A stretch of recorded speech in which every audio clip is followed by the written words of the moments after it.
has been over 10 years since a human skeleton was discovered on Gilbert Island in the St. John River in New Brunswick. 2 successive lead investigators have worked on the case. Now a third will try to solve the mystery of the woman with no name. RCMP analyst Gilles Blin is a specialist in VICLAS, the Violent Crime Linkage Analysis System.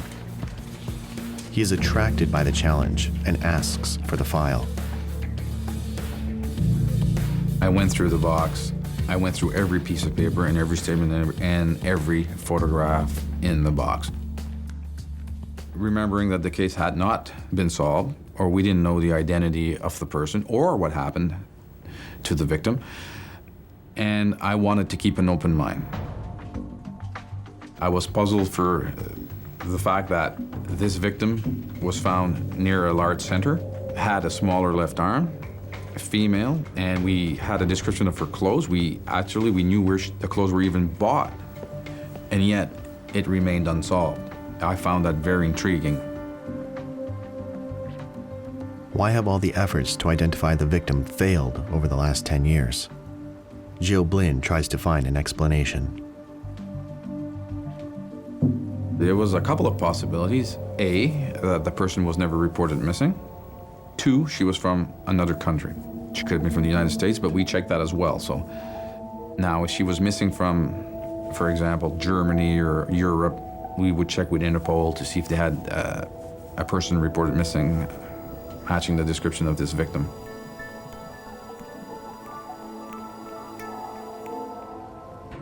So what I did is I took her poster or her photo, and I had that by my desk all the time. And some people might think this is corny, but I felt throughout all of this that she was guiding me through the process here, and I felt that eventually I was going to get an identity. Gilles Blin calls a meeting with Moira McLaughlin and Michelle Fournier. He asks them to go back to square one, nearly 10 years later. There's a new energy. We're gonna formulate a new plan. We're gonna start investigating this case and see if we can't resolve it. Blin has an advantage over his predecessors. Forensic science has progressed dramatically in the past 10 years. Today, there are completely new, effective techniques like DNA analysis. The first one was DNA. That's the big one. We didn't have that in 1992. The best source of DNA, if you have a skeletal remain, is a tooth. Gilles Blin sends the skull to the Bold lab at the University of British Columbia. He hopes they can extract DNA from the teeth, despite the fact that they have spent many years in the waters of the St. John River. The teeth, because of the armor coating, can protect the DNA over a period of time from the influence of water. When we received the skull, I selected 2 teeth that I thought would be important sources of DNA evidence. We extracted them and crushed them using liquid nitrogen and a machine called a freezer mill. We take the whole tooth and decontaminate the outside surface using special chemicals that will destroy DNA. But then we put it into a closed system, so none of the DNA from the tooth can escape, but more importantly, no DNA from a person who's analyzing the sample or any other source can get access inside that area. So now we know that when the DNA result comes in the end, we've got that from the tooth and from nothing else. Dr. Sweet is able to create a DNA profile of the victim. It's a huge step, but it means nothing if they don't have a family member to compare the results with. Forensic analysis is a comparison between 2 samples. And many people believe that when you have a body or when you can collect a sample from a body, you can solve the crime.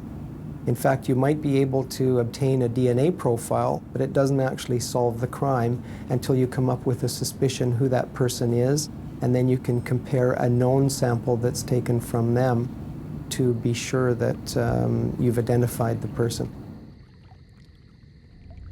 The identity of the woman with no name remains a mystery. But Gilles Blin believes that the science had taken them down the wrong track with regard to the victim's race.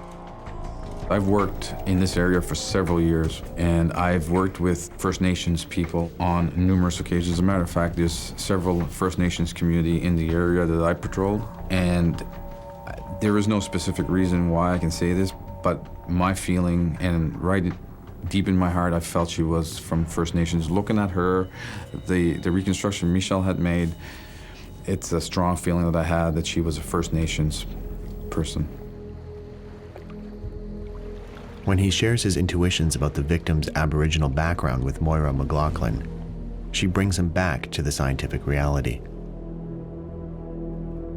During the whole course of this investigation, two other physical anthropologists independently had an opportunity to analyze the remains, and all of them saw the same morphology in the cranium, and that is a morphology that's indicative of Caucasian. Blin is persistent, and McLaughlin agrees to completely revisit her analysis of the victim's race. I went back over the bones again. New eyes, fresh eyes, after several years. A lot more experience, many more cases. New methods had appeared, particularly in the microscopic area. A new system called 4-disc had been developed, a computer database. This software will give her a new biological profile to compare with a database of skeletal measurements of modern humans.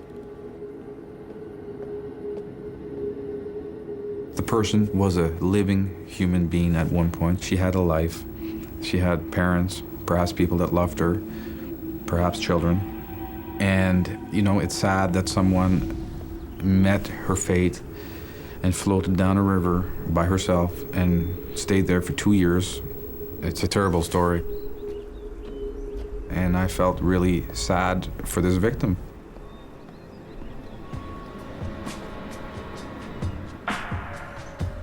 As long as the victim remains unidentified, the investigators cannot begin to explore the probable causes of her death.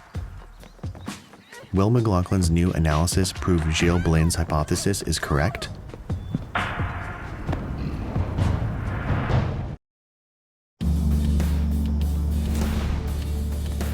Over a year has passed since Gilles Blin reopened a 10-year-old Jane Doe cold case. Dr. David Sweet has created a genetic profile of the victim. Moira McLaughlin has reanalyzed the skeleton using new techniques in order to, once again, confirm the victim's race. The results from the 4-disc software arrive, and much to Gilles Blin's frustration, they again suggest the victim was Caucasian. Moira McLaughlin doesn't know what to think. How can we look at this? I mean, here on the one hand, I've got the science telling me that it's a Caucasian female, and we should be able to, in a small area like the Maritimes, find her. And we thought about the fact that, that in the Atlantic provinces, for over 400 years, Mi'kmaq, Maliseet, and Europeans have been living intimately with each other, marrying, raising families together, and sort of collectively as a group, we said, let's broaden it. Let's broaden this biological profile and open it up. Let's look at her ancestry being Mi'kmaq or Maliseet, and that was the starting point. With a new approach, Gilles Blin does another search in the Canadian Police Information Centre database. He searches from 1991 to 2001, and this time he includes people of Aboriginal origin.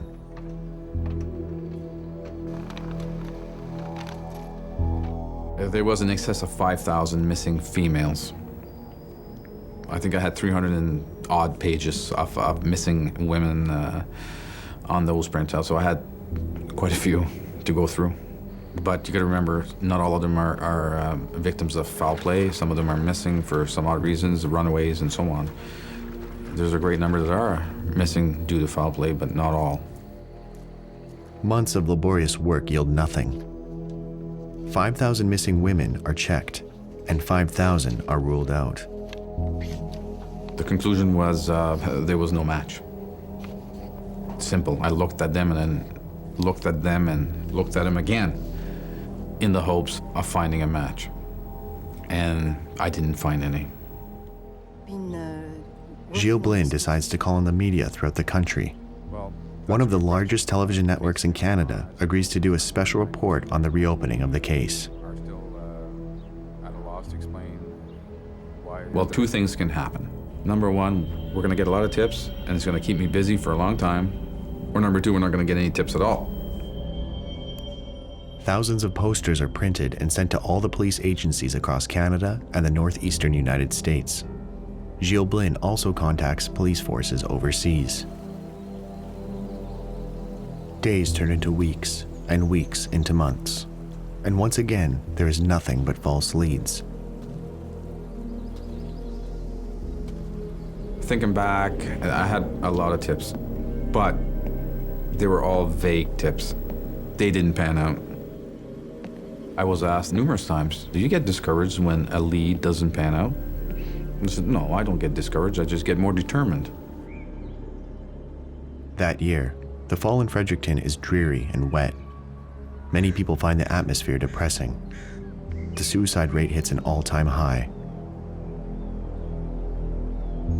There was a rash of homeless people from the city throwing themselves in the river to commit suicide. Those events triggered these thoughts. I want to say a light bulb came on, or I had an idea. There's a local soup kitchen where homeless people that are down on their luck, they go and they have their meals, and that was the first place I went. Blin hopes that someone will remember her. He calls the manager, George Pierce. Pierce has an excellent memory. He remembers a strange, solitary woman who regularly came to the soup kitchen in the 1980s. He says the drawing is not quite right. Her face was rounder, more wrinkled. He also remembers that the woman had one arm that was shorter than the other. It was her left arm. I felt good about it. I thought, okay, we're on the right track. I felt that was the first solid lead we had in several years. Pierce told him something else. The woman always had a pair of very long scissors. She seemed to carry them for self-defense. George Pierce can still clearly remember the last time he saw her. It was in September of 1990. She was hitchhiking next to the highway. Since he was driving in the opposite direction, he didn't stop. After that, he often wondered what had happened to her.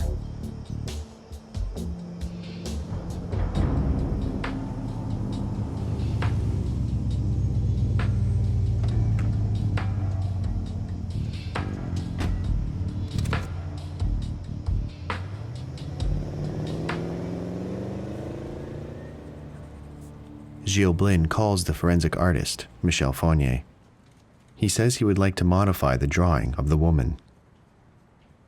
George Pierce explains that the lower part of her face was fuller and that she had buck teeth.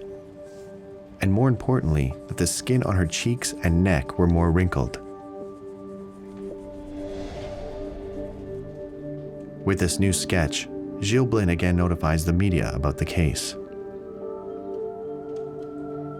In a very short time, the police receive a phone call from the owner of an old building downtown. He believes he recognizes the woman they are looking for. Gilles Blin pays him a visit.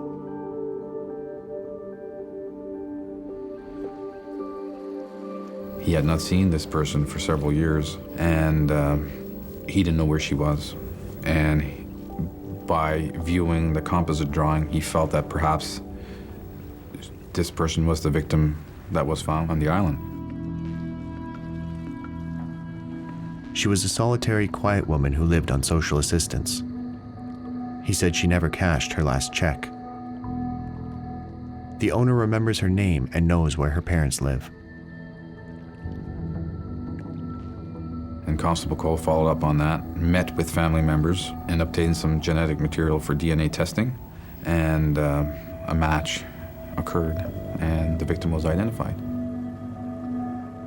The victim was in fact Aboriginal. Her parents, who lived on a reserve a few kilometers from Fredericton, had never reported her missing.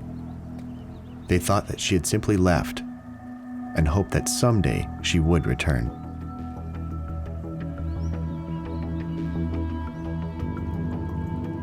I knew we were going to find something.